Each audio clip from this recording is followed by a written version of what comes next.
پسر ناگهان دید که ماهی‌های پیرانا شروع کردند به گاز گرفتن گردنش.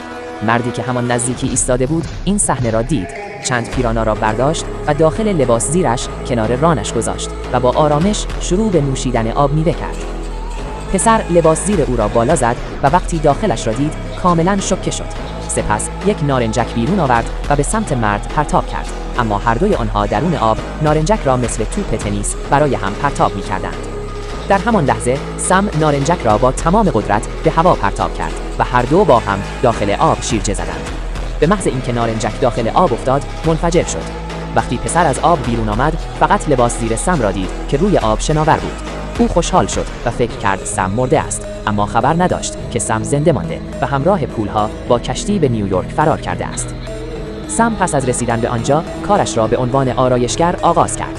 تنها چند روز بعد صفی طولانی از مشتریان برای اصلاح مو جلوی مغازه‌اش تشکیل شد.